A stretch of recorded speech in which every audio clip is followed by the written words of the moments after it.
好，欢迎来到快乐手工。这几天呢，我自己一直都戴的是这顶帽子，前几天做的哈，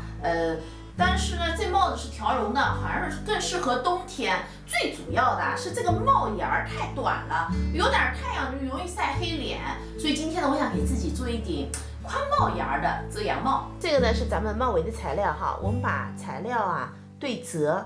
然后用风纪缝呢把这条边给车上。这儿中间呢，我是车过了哈，车完以后，这也是风纪缝哈，咱们两边啊都是光边。接下来呢，咱们拿出帽顶，帽顶呢是一个椭圆形，上下呢是前后，这儿呢是两侧，咱们帽围哈比较平的地方连接咱们的帽顶。刚才咱们连接的这个位置呢是后边哈，后脑勺的中心点，咱们把它呢对齐。然后呢，车一圈，组合好以后呢，咱们把毛边啊用包边带把它给包上，然后呢，把缝缝向下熨烫。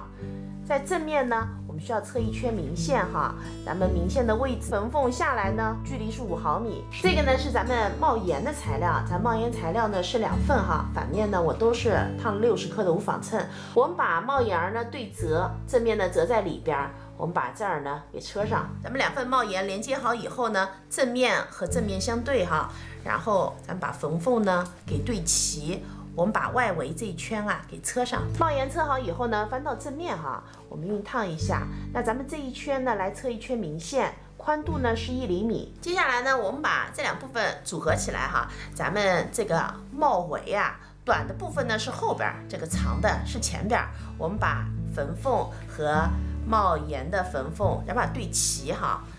然后前边呢也是要对齐。我们整个啊车一圈，拿包边带把毛边给包上。朋友们，帽子做好了，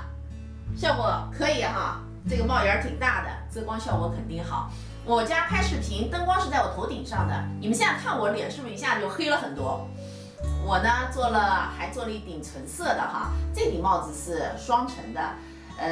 纯色的嘛，所以我觉得好像有点素哈，还加了一圈花边。这期视频内容啊就是这些了，感谢您花宝贵的时间来看我的视频哈，记得呢帮忙点个赞，咱们下期再见。